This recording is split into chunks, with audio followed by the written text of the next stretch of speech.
दादा रंगी की बैठक में सभी दर्शकों का फिर से हार्दिक स्वागत है।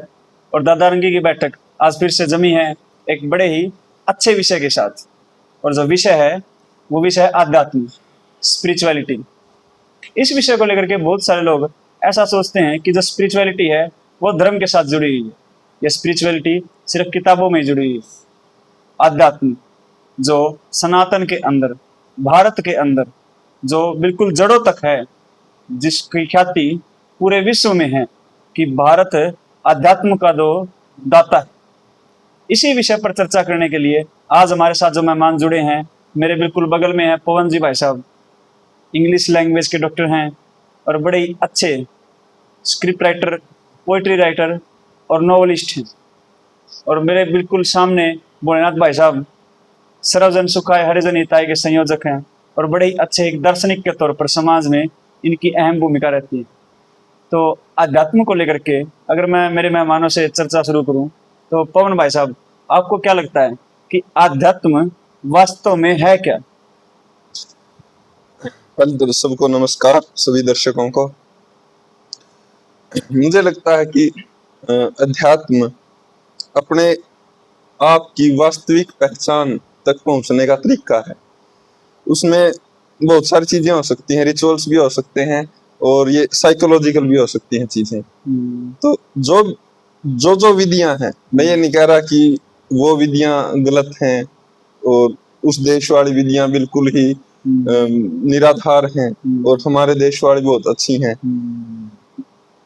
देखो, जो भी चीजें सफल हुई हैं, जो बहुत पुराने इतिहास से लेकर अब तक चलती आ रही हैं, उनमें सब में कोई न कोई दम वाली बात तो है, इसीलिए वो इतने दिन चली है। तो इन सब तरीकों में हो सकता है बहुत सारी चीजें सिर्फ बाहरी हों, दिखावटी हों और सिर्फ नाम मात्र के रिचुअल्स ही हों। वो हो जाती हैं समाज में, समय गुजरने के साथ साथ ऐसी चीजें इकट्ठी होती रहती हैं।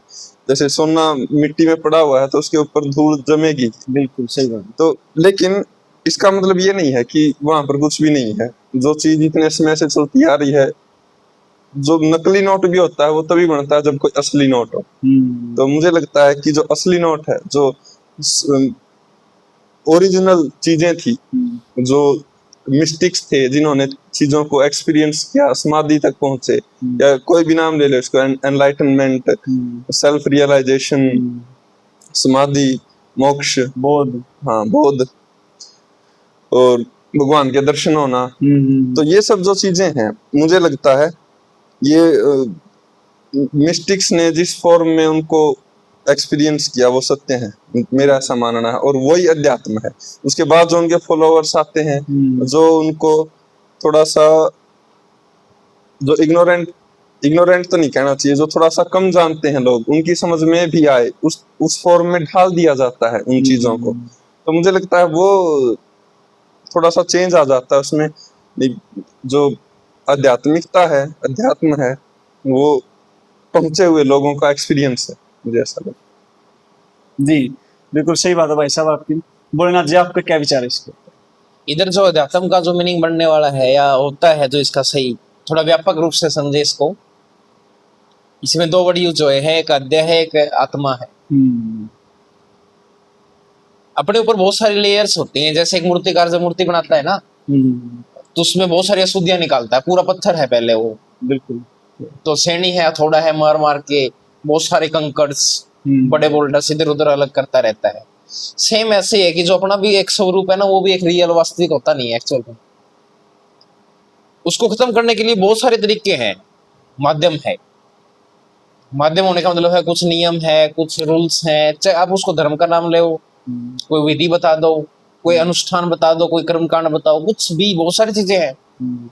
चाहे आप इस्लामियत से होके जाओ, चाहे हिंदुयत से होके जाओ, बहुत सारे ऐसे हैं तरीके कि जैसे मस्जिद से होके गया, कोई मंदिर से होके गया, कोई कहीं से होके गया। अल्टीमेट बात क्या है? अपनी आत्मा का या अपनी चेतना का वास्तविक स्वरूप को हम समझ गए, वो अध्यात्म, वो अपनी पहचान है रियल वाली। ऐसा नहीं है कि कभी कभी अपने को लगता है कि मैं ऐसा हूं, मैं वैसा हूं, ये मैं एक्चुअल में कुछ अलग चीज होती है। कि मैं ये हूँ, मैं वो हूँ, इस तरह की कुछ मतलब अपने आप ही पहचान बन जाती है। कुछ अहंकार भी हो जाता है। मन भी अलग चीज है कि मन को बुरा भी लगता है, मन को अच्छा भी लगता है, बुरा अच्छा खत्म ही हो जाता है उधर। मन को ये भी लगता है कि मैं बॉयज हूँ, मैं गर्ल्स हूँ। एक्चुअल में जेंडर होता ही नहीं उनका, जो वास्तविक स्वरूप है। ये जितनी भी अशुद्धियां हैं, इन चीज को हम धीरे धीरे सब खत्म कर देते हैं। जैसे भय है वो खत्म हो गया, मोह है वो खत्म हो गया, जो अपने को जकड़े रखती है भावनाएं है वो खत्म हो गई। या फिर कुछ ऐसी पहचान बनी हुई है कि जैसे मेरे को ऐसा लगता है कि मैं बहुत एक बड़ा ऑफिसर हूँ, मेरा एक बहुत अच्छा दर्जा है लोगों के अंदर, लोग मेरे से डरते भी हैं। अगर बाई चांस मेरे साथ कोई ऐसे मजाक कर देता है, मिसबिहेव कर देता है, तो मेरे को ऐसा लगता है कि बहुत ज्यादा महसूस हुआ, गलत हुआ। अब वो किसको हुआ महसूस, वो कुछ एक आइडेंटिटी बनी हुई थी, तो उसी के दर्द को ऐसा महसूस हो गया। सीधी सी बात ये है कि बहुत सारी कुछ बाधाएं हैं अपने आप को स्पिरिचुअल ग्रो करते टाइम। उन सभी लेयर्स को खत्म करने के बाद जो लास्ट में बचेगा, जैसे एक सोना है, बहुत गंदा है, रस्टेड है, आप उसको अग्नि में जला रहे हो, निखरता आ रहा है, चमक बढ़ रही है। सेम ऐसा ही है कि आप तरीका कैसा भी अपनाओ, मेडिटेशन अपनाओ, किसी धर्म के नियम को अपनाओ, किसी मोंग के उपचार जो विचार है उसको सुनो, लेकिन ऐसा नहीं है फिर हम उसको सच में ही अपने लाइफ में अनुपालन भी कर ले। उसको करने के बाद कुछ चीजें ऐसी अनुभूति है, एक सेल्फ रियलाइजेशन है कि खुद की कीमत को समझ गया हूँ। और वो कीमत एक ऐसी थी कि वो जो परमानेंट थी, हम शरीर के भी नहीं रहे, हम अपने मन के भी नहीं रहे, हम उससे भी कुछ अलग चले गए हैं। तो वो आध्यात्म है, वो अध्यात्म, जब अपनी आप को पहचान लेना, रियलाइज कर देना कि हम क्या हैं। आत्म शब्द का अर्थ ही मैं तो स्वयं है, तो स्वयं को जानना ही अध्यात्म। जी, तो जैसे बहुत सारे जो समाज में व्यक्ति हैं वो ऐसा मानते हैं कि जो आध्यात्म है वो धर्म है, धर्म के साथ जुड़ा हुआ है। क्या आध्यात्म का और धर्म का कोई जुड़ाव है, या बस ये सिर्फ एक भ्रांति मात्र है कि अध्यात्म और धर्म दोनों एक ही हैं, या धर्म धार्मिक होना ज्यादा जरूरी है आध्यात्मिक बनने के लिए? क्या कहना चाहोगे पवन जी इसके ऊपर? देखो सर, एक होता है डिसिप्लिन। हमें कोई लक्ष्य अचीव करना है तो उसके लिए हमें एक सिस्टम बनाना पड़ेगा, डिसिप्लिन से चलना पड़ेगा। लेकिन इसका मतलब ये नहीं है कि जो कोई भी डिसिप्लिन बनाया जाए वो सही हो। जो हमारी डेस्टिनेशन है उसको ध्यान में रखते हुए हमें लॉजिकली सोच समझ कर उसके पॉइंट्स को, विविध पॉइंट्स को नजर में रखते हुए अपना सिस्टम बनाना चाहिए। तो ऐसे स्पिरिचुअलिटी जो है वो तो मुझे लगता है एम, लक्ष्य है, और रिलीजन हम उसके रास्ते को कह सकते हैं। लेकिन आज जो हम देखते हैं, मुझे नहीं लगता कि हर रिलीजन एक रास्ता है, हर रिलीजन पूरी तरीके से सच्चा है, ऐसा नहीं है। हर रिलीजन में कुछ ना कुछ कमियां जरूर है। जो जैसे फॉर एग्जांपल हो सकता है कि एक रिलीजन का फोकस इस बात पर हो जाए कि कहीं पर कोई ब्लैक मैजिक करते हुए पकड़ा गया, उनको हम सजा दें, उनको हम जला देते हैं। जैसे क्रिश्चियनिटी के अंदर। हाँ, जैसे क्रिश्चियनिटी में पहले 15वीं 16वीं 14वीं शताब्दी में होता था, बहुत विचंटिंग होती थी, बहुत ज्यादा। तो मुझे नहीं लगता कि वो स्पिरिचुअलिटी का पार्ट है, मुझे लगता है वो सिर्फ और सिर्फ रिलीजन का पार्ट है। और इस पॉइंट पर रिलीजन और स्पिरिचुअलिटी अलग हो गए। लेकिन ऐसे पॉइंट भी होते हैं जहां पर वो एक ही होते हैं। जैसे बहुत सारे संप्रदाय हैं हिंदू धर्म में भी जो अपने अपने तरीके से पद्धति बताते हैं। तो उसमें मान्यताएं भी होती हैं और विधियां भी होती हैं। मन के अंदर भी कुछ धारणा करनी होती है और बाहर भी कुछ करना होता है। तो श्री रामकृष्ण परमहंस ने भी ऐसी बहुत सारी साधनाएं की थी। उन्होंने अलग अलग धर्मों की भी और उन धर्मों में जो संप्रदाय थे उनकी भी साधना की। तो और उन्होंने हर तरीके से भगवान को प्राप्त कर लिया, जो कल्मिनेशन पॉइंट होता है वो अचीव कर लिया उन्होंने। तो उन्होंने कहा कि सभी धर्म सच्चे हैं। तो मेरे कहने का ये पॉइंट है कि वही बात है डिसिप्लिन वाली, एक सही सिस्टम होना चाहिए।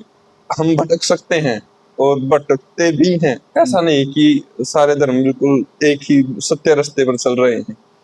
तो स्पिरिचुअलिटी और रिलीजन एक होते हैं जब उसका रास्ता सही हो रिलीजन का। अगर रास्ता अलग अलग है तो वो एक दूसरे के साथ जुड़े हुए नहीं। जब डिवाइड करता है रिलीजन तो मुझे लगता है वो थोड़ा सा पॉलिटिक्स की तरफ चला जाता है, और जब वो यूनाइट करता है तो वो स्पिरिचुअलिटी की तरफ आता भोलेनाथ जी आपको क्या लगता धर्म और अध्यात्म का मतलब जहां तक मैं समझ पा रहा हूँ, धर्म एक माध्यम है। अगर मेरे को दिल्ली जाना है तो मेरी चॉइस है, मैं ट्रेन से जाऊं, है? बाइक से जाऊं, गाड़ी से जाऊं, चॉइस है, चाहे पैदल भी चलूं। बिल्कुल। इसमें जरूरी नहीं है कि मैं धर्म को मतलब मेरे को उसको प्रमोट करना है, उसको नहीं करना है। धर्म के हिसाब से अगर चलते हैं तो मतलब सबसे जो मेन चीज होती है ना इसमें, अध्यात्म में या धर्म में, वो होती है होश, अवेयरनेस, जागरूकता। अगर आपको कोई भी ऐसे रास्ता बताता है और आप चले गए, बाद में पता लगा कि गलत था, है। कोई भी चीज कहते हैं, मान लो आपको कि ऐसा लग रहा है कि आपको तेल चढ़ रहा है और आपको बैठा दिया गया किसी गाड़ी में, बस में बंद है बिल्कुल, हवा नहीं लग रही, और आप कहते हो कि मैं तो सच्चा भगत हूँ, मतलब उसी में जाता हूँ जिसने मेरे को बताया था, मेरे गुरुजी ने, और आपको घुटन है, आपको बेचैनी है आपके मन में, आप परेशान है, और आपको लगता है कि गुरुजी ने बताया है रास्ता। अब जरूरी है कि गुरुजी आपको जो अच्छा लगे आपको वही बताए। कई बार अब बुद्ध को किसने रास्ता बताया था? बुद्ध ने तो बहुत सारा रास्ता पूछा, सच में उसको खुद को ही मिला बाद में, लास्ट में अल्टीमेट तो उसी को मिला बाद में। तो जरूरी नहीं है कि जब हम किसी से एड्रेस पूछे तो आपको सही बताया जाएगा, गलत भी बताया जा सकता है। कुछ ऐसा भी बताया जा सकता है कि जिसमें बहुत सारा ट्रैफिक का जाम लगा हुआ है, कुछ ऐसा भी बताया जा सकता है कि थोड़ा सा टफ था लेकिन जल्दी पहुंच गए, खड्डे थे रास्ते में, उबड़ खाबड़ था, लेकिन पहुंच गए जल्दी, शॉर्टकट था। ये एक जाने का रास्ता ही है कहीं ना कहीं, तो आप कहीं से भी गुजर के जाओ, तो किसी संस्कृति को अपना के, किसी धर्म को अपना के, लेकिन अल्टीमेट जहां पर जाते हैं, जैसे कोई भी नदी जाती है, कानपुर से होगी जाती है, कोई हरियाणा से होगी जाती है यमुना, कोई कहीं से जाके एक जगह मर्ज होके, और कहीं ना कहीं समुद्र में जा रही है वो।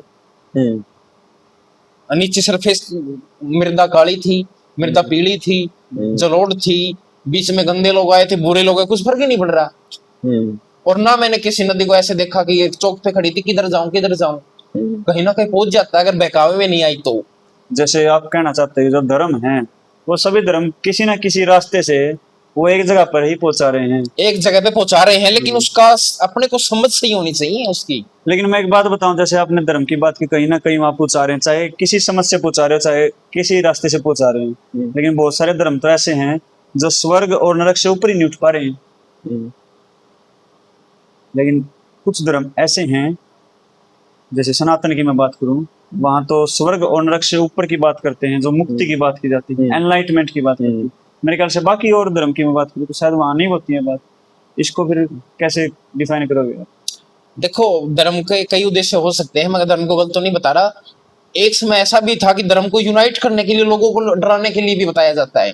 एक छोटे बच्चे को मम्मी सुलाती है, बिल्ली आ जाएगी, डाकू आ जाएगा, भूत आ जाएगा, कितनी बार आया था उसके पास?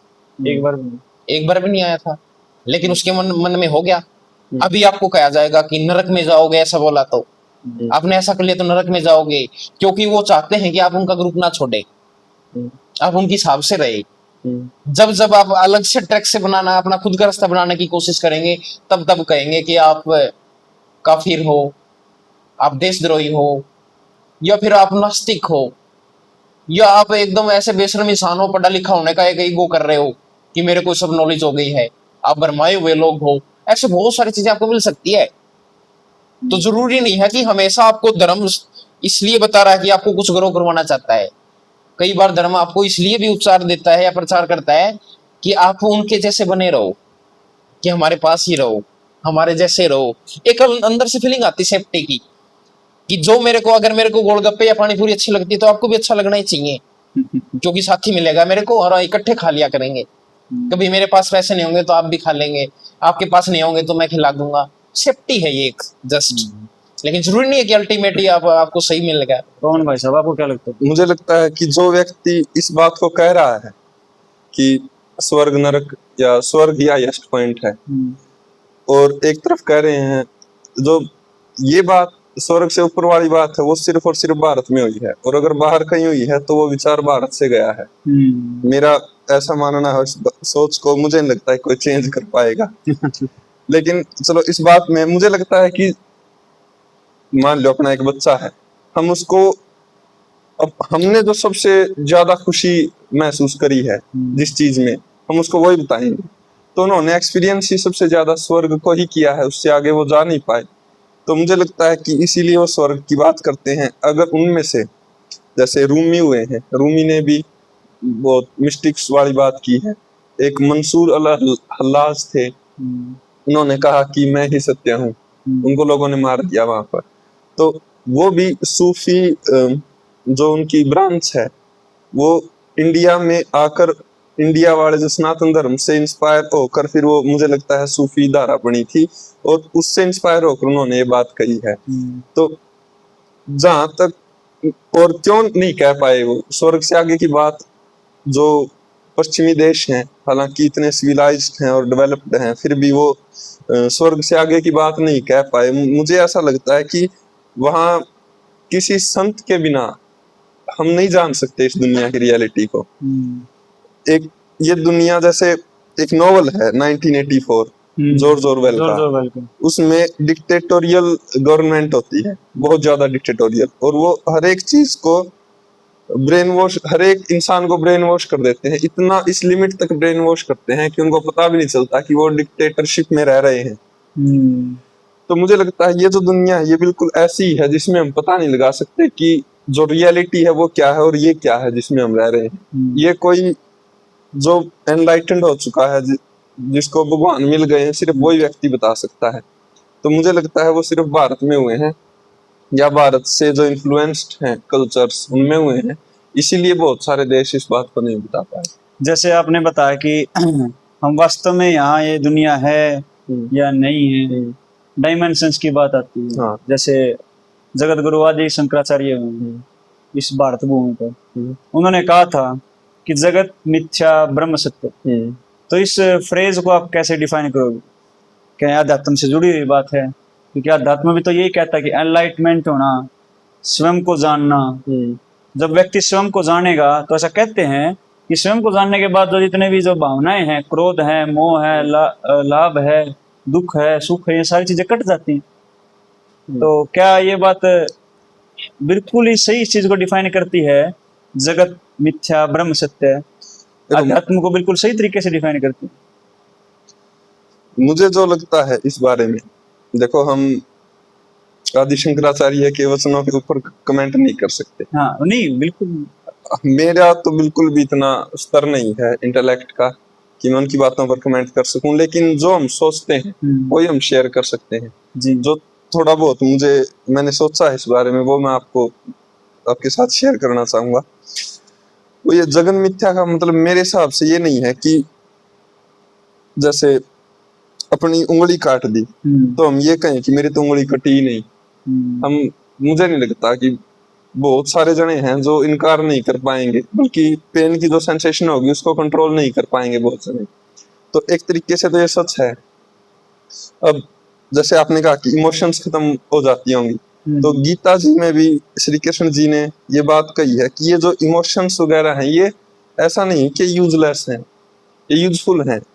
अर्जुन जी को कहा कि तुम इनको मारो और जो गलत काम है उसके ऊपर गुस्सा ले आओ, जो सही काम होने लग रहा है उसके लिए खुशी एक्सप्रेस करो। तो जो ये इमोशंस हमें दी गई हैं वो सही यूज करने के अगर हम करें तो भी हम आध्यात्मिकता के पथ पर बहुत आगे बढ़ सकते हैं इनका यूज करके। ये बिल्कुल रिजेक्ट करने के लिए नहीं है। तो जगन मिथ्या का मतलब मेरे हिसाब से ये नहीं है कि हम चाहे अपने बालक भूखे बैठे रहो तो भी हम कहें कि मेरी क्या रिस्पॉन्सिबिलिटी है, तो जगत तो है ही मिथ्या। मुझे ऐसा नहीं लगता। मुझे लगता है कि जब तक हमें ये फील हो रहा है, जब तक हम इस डायमेंशन में हैं, तो यही सच है।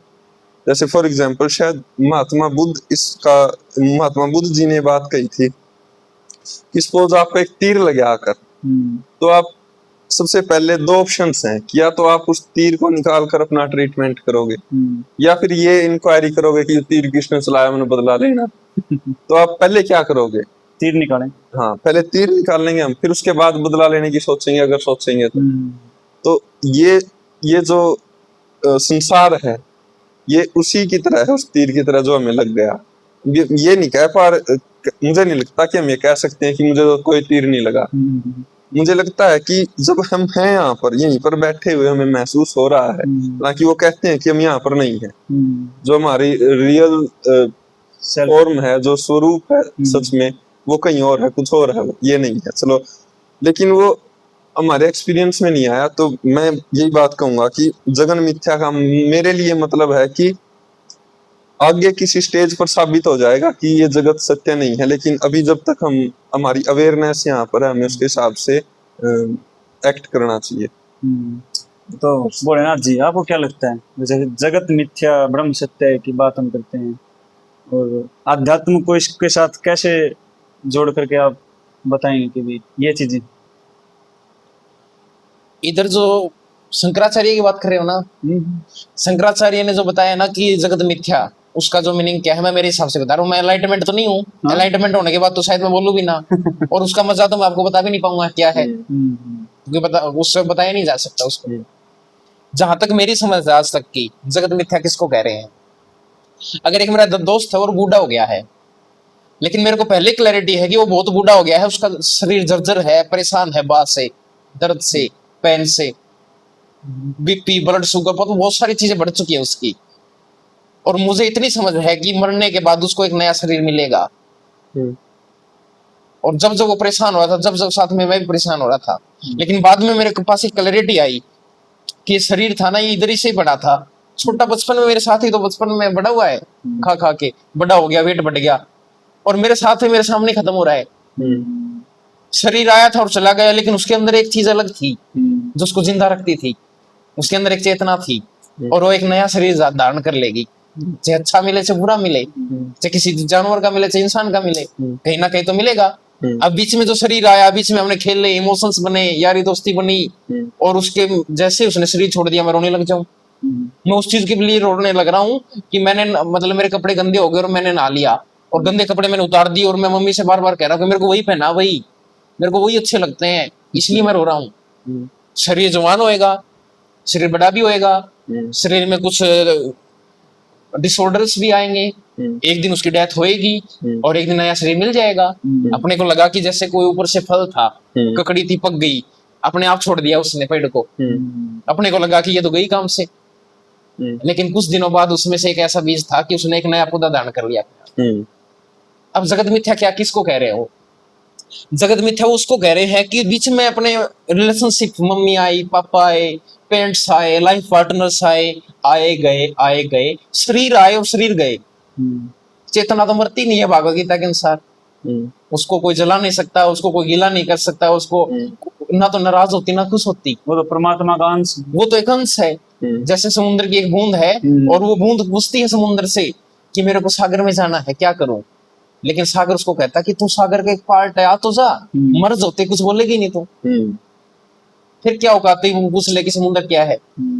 अब चेतना है वो सारी अजर अमर है। अब शरीर आएगा और जाएगा, आएगा और जाएगा, अपने को पता है। हम पता नहीं कितने अंतिम संस्कार में शामिल हो चुके हैं आज तक, और हर बार इस घटना को देखते हैं, और फिर भी हम कहते हैं हाय हाय गया, हाय वो गया, हाय ये मर गया, वो हो गया, ये हो गया, मैं क्या करूंगा, मैं तो उजड़ गया, मैं तो उसके बिना जीवन कैसे गुजर बसर करूंगा, मैं तो ये कैसे करूंगा। शरीर को आना भी था और शरीर को जाना भी था। आपको पूरी पूरी क्लैरिटी है कि जन्म हुआ तो मृत्यु होएगी। ऐसी आज तक कोई पावर इस दुनिया में आई नहीं है कि जिसका जन्म हुआ और मृत्यु ना हुई हो, और ऐसी कोई पावर भी नहीं है कि बिना नेचर के हम काम चला ले, कि जिसकी प्यास लगनी बंद हो गई हो, भगवान से मुलाकात हो गई, जिसको भूख लगनी बंद हो गई हो। इसी में एक क्वेश्चन मैं पूछूं, इससे पहले मैं आपसे एक अब क्वेश्चन ये पूछना जगत मिथ्या चाहता था। हूं। आप ये बताओ कि कोई जो मूवी देखते हैं वो सच होती है या नहीं होती, आप उसको क्या मानोगे? वो तो सिर्फ छलावा होती है, सच नहीं। हाँ, उसके बारे में बताता हूँ। मैंने एक बार वो मूवी देखी थी, तेरे नाम। उसमें सलमान खान पागल हो गया अपनी प्रेमिका के लिए, और उसको देख देख के मेरे को भी बहुत ज्यादा दुख हुआ कि ये तो गया काम से, बेचारे के साथ बहुत गलत हुआ, बहुत गलत हुआ। मेरे को बुखार होने को होगी, और बाद में मेरे को पता लगता है कि मूवी तो एक टेम्पररी, एक ड्रामेटिक वे है बताने का कोई तरीका। सलमान खान तो आज भी तंदुरुस्त है। तो जो मिथ्या कहा गया है ना, वो इस बात को कहा गया कि जो है नहीं लेकिन वैसा लगता है। तो जैसे मूवी में कोई एक एक्टर होता है, वो कितनी मूवीज में मर जाता है, लेकिन एक इंसान तो एक ही बार मरता है, तो वो सच नहीं है लेकिन लग रहा है वैसा, इसलिए वो मिथ्या है। ऐसे ही ये दुनिया कही गई है, ये मेरे अनुभव की बात नहीं है, कही गई है कि भाई जो हम लग रहा है कि हम बड़े हो रहे हैं और बूढ़े हो रहे हैं, वो कहा जाता है कि ऐसा नहीं है, वो सिर्फ लगता है, इसीलिए मिथ्या कहा गया है। और जो ब्रह्म है वो हमेशा हमेशा वैसा ही रहता है, उसमें कोई चेंज नहीं आता, इसलिए उसको कांस्टेंट है वो। एक अंतिम प्रश्न हाँ। पवन जी आपके लिए कि भी मेरे को बताओ कि जैसे अभी भोलेनाथ जी ने एक बात कही कि लोग आते हैं, जाते हैं, मरते हैं, जन्म लेते हैं, तो आपके अनुसार जन्म और मृत्यु क्या है? मैं भी देखो, बार बार मैं वही बात कह रहा हूँ कि मैं सुनी हुई या पढ़ी हुई बात ही कहूंगा, जो मैंने धार्मिक किताबें और संतों को सुना है जी। तो उसके हिसाब से जन्म और मृत्यु सिर्फ एक भ्रम है। जैसे बिल्कुल ये पूरी दुनिया ही भ्रम है।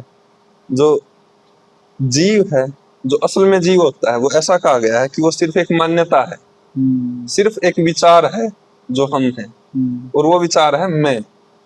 अगर वो विचार लास्ट होगा जो जाएगा, उस विचार के जाते ही समाधि लग जाएगी, और वो विचार पहला था जो आया था। तो आपका क्या क्वेश्चन था? मृत्यु और जन्म। हाँ, तो जन्म और मृत्यु। तो जो मैं है, मैं होने की वजह से ये सारी चीजें घूम रही कि मैं लड़का हूँ, मैं बड़ा हो गया, मैं शादी कर रहा हूँ, मैं शादी कर रहा हूँ। तो ये सब बिल्कुल वैसे ही जैसे ये सारी चीजें भ्रम है, ऐसे ही जन्म और मृत्यु भी भ्रम है। असल में चेतना ही है बस सब कुछ। हाँ, जो हम खुद को मानते हैं वो असल में चेतना है। तो वो चेतना एक ही है, वो ना आती है ना जाती है। इसलिए जन्म और मृत्यु ऐसे ही है जैसे एक मूवी के अंदर एक एक्टर मर जाए और फिर वो अगली मूवी में जाकर फिर मर जाए। जैसे आपने अभी जिक्र किया समाधि वाला, तो भोलेनाथ जी आपके अनुसार जो समाधि है, आध्यात्म की हम बात कर रहे हैं, तो आध्यात्म के लिए कुछ लोग समाधि ले लेते हैं एनलाइटमेंट के लिए, या ऐसे कह देते हैं कि भी इसको तो बोध हो गया था इसलिए इसने समाधि ले ली। तो उसके बारे में आपके क्या विचार है? अंतिम कंक्लूजन छोटा सा मेरे को दीजिएगा। समाधि मेरे हिसाब से एक इतनी हाई, सबसे हाईएस्ट लेवल की अंडरस्टैंडिंग। जैसे अपने को कोई सब्जी बनानी थी, अपने को प्याज डाल दी, हल्दी डाल दी, वो डाल दी, उबलने के लिए छोड़ दी, लास्ट में अब कुछ चीज ऐसी बची नहीं है कि जो उसको समझ में ना आए। अब उसका गलत सही कुछ नहीं है, हानि और लाभ के बीच में है, सोने और मिट्टी के बीच में है, सब कुछ बराबर हो गया। शरीर की पहचान खो दी है कि मैं गलत हूँ, मैं मुआइज हूँ। ये टाइटल है, मैं जाट हूँ, मैं ब्राह्मण हूँ, सब कुछ खो गया। अगर कोई जाट ब्राह्मण का टाइटल लेके घूम रहा हो, उनको कोई पूछे कि जाट और ब्राह्मण में आप हिंदी में बोल रहे हो, जब हिंदी भाषा ही नहीं थी तब आप क्या थे? तब क्या थे आप? बहुत सारी चीजें हमने सेल्फ क्रिएटेड कर दी। वही मैंने क्रिएटेड कर रखा है कि मैं एक टीचर हूँ, मैं उस गांव से हूँ, मैं हासी से हूँ, मैं उससे हूँ। इस दुनिया में जब कोई राजा था ही नहीं, मनुष्य को जब कपड़ा भी नहीं पहनने आया था, तब उसकी नेशनलिटी क्या थी? अब तो आप हिंदू पाकिस्तान और इंडिया के नाम पे अपने को बड़े बड़े दंगे कर सकते हैं, गाड़ी चला देंगे, सड़क जाम कर देंगे। लेकिन इस दुनिया में जब इंसान को कपड़ा भी नहीं पहनना आया था, ये भी नहीं पता कि पानी प्यास आने पर पानी पीना चाहिए, प्यास लगने पर, तब उसके लिए राष्ट्रीयता क्या थी? हमने क्रिएट की है। अब जो टाइटल को हम सुनहरे अक्षरों में लिखते हैं कि मैं वो हूँ, मैं राजपूत हूँ, मैं ये हूँ, जब भाषा ही नहीं थी तब वो क्या था? जब उसको बोलना भी नहीं आया था तब वो क्या था? हमने क्रिएट कर दी तो हमारा एक झूठी पहचान लेके फिर रहे, मैं वो हूँ। हमने कुछ प्रोफेशनल बना दिए, ट्रेडर बन गया, व्यापारी बन गया, पर पहले तो व्यापार नहीं था। जो सबसे अजर अमर चीज थी ना, जो हमारे सबसे जो ज्यादा एसेंशियल चीज थी, एक हवा थी, एक प्यास बुझाने के लिए पानी था, एक भोजन था, कपड़ा भी नहीं था, शब्द भी नहीं थे, भाषा भी नहीं थी। तो बात तो मेरा प्रश्न मैं एक बार दोबारा स्पष्ट कर देता हूँ। मेरा प्रश्न था कि समाधि को लेकर क्या? हाँ, तो मैं वही बता रहा हूँ, समाधि के अंदर आपकी जो पहचान है, जो आपने सेल्फ क्रिएट कर रखी थी, आपने जो कल्चर बनाए बैठे थे, जो आप धर्म बनाए बैठे थे, जो आपने टाइटल्स लगा रखे थे कि मैं उधर उस शहर का निवासी हूँ, सब कुछ खत्म हो गया। आप एक सिर्फ चेतना की, चेतना भी मैं भाषा से बता रहा हूँ, ध्यान रखे, हिंदी में चेतना बोल रहा हूँ, इंग्लिश में इसको कॉन्शियसनेस या अवेयरनेस बोलता हूँ। इससे भी परे जाके आप मौन हो गए हो, आपका किसी में कुछ मन नहीं है, आपको हिचकी आने से ऐसा आपको नहीं लग रहा कि मेरे को कोई याद कर रहा है। ये समाधि, आपकी पहचान सब कुछ खो गई। आप ऐसा भी नहीं कहते कि वो मेरा बेटा, वो मेरी पत्नी, कुछ नहीं बचा, सब फ्लैट हो गया। वो समाधि। जो ठाकुर जी रामकृष्ण परमहंस थे, वो बहुत ही सिंपल शब्दों में बातों को समझाते थे। तो जैसे मान लो कोई एक चीज है जिससे सारी चीजें बनी हैं, जैसे एटम्स से सारी चीजें बनी है, लेकिन वो एटम्स भी अलग अलग हैं, कुछ गोल्ड के हैं, कुछ कार्बन के हैं, कुछ नाइट्रोजन के। तो वो भी जिस चीज से बने हैं, तो अंत में एक कॉमन चीज मिलेगी हमें, उसी कॉमन चीज का नाम भगवान है। तो रामकृष्ण जी ने इसको ऐसे समझाया है कि मान लो सारी दुनिया में हर एक चीज सोने की बनी है, तो सोने के कंगन भी होते हैं, कोका भी होता है, हार भी होता है, और बहुत सारी चीजें होती हैं। तो उन्होंने कहा कि हम सब खुद को ऐसे देखते हैं जैसे मैं कंगन हूँ, मैं हार हूँ, लेकिन अगर हम ऐसे देखने लग जाएं कि मैं सोना हूँ, तो वो कॉमन चीज हो जाएगी, वही समाधि होगी। जो सबके अंदर कॉमन चीज है, चाहे वो निर्जीव हो, चाहे सजीव हो, चाहे इस धरती का हो, चाहे परली धरती का हो, इन सारा में जो कॉमन एलिमेंट है वही भगवान है, और उसी तक अपनी अवेयरनेस पहुंच जा रहा है ब्रह्म। हाँ, तब हमारी बोध या समाधि, मुझे पता नहीं बोध में समाधि में डिफरेंस हुआ है, जरूर होता होगा। तो जो मतलब लास्ट पॉइंट है, वो हर जगह खुद को फील करना, वो है उस बेसिक एलिमेंट तक पहुंचे। जगत मिथ्या ब्रह्म सत्य, अंततः ये बात साबित ही होगी कि जो ब्रह्म सत्य है वही सत्य है। हाँ, हम सभी आपस में जुड़े ही हुए हैं, जो अंश बदलता हम परमात्मा के कांस्टेंट हैं, बिल्कुल। तो बड़ी ही अच्छी आध्यात्म के ऊपर हमारी चर्चा रही। सभी दर्शक साथी भी देख रहे हैं। अगर किसी दर्शक साथी को कोई प्रश्न पूछना है हमारे विशेषज्ञों से, हमारे मेहमानों से, या किसी अन्य विषय पर भी आपके कोई अगर प्रश्न है, तो आप कमेंट जरूर करें। और तब तक जुड़े रहिए दादा रंगी की बैठक के साथ और नगर ढिंढोरा चैनल के साथ। इस चैनल को सब्सक्राइब जरूर कीजिएगा, लाइक कीजिए, शेयर कीजिए, और हमारे ऊपर अपना प्यार ऐसे ही बनाए रखिए। तब तक के लिए आप सभी को राम राम।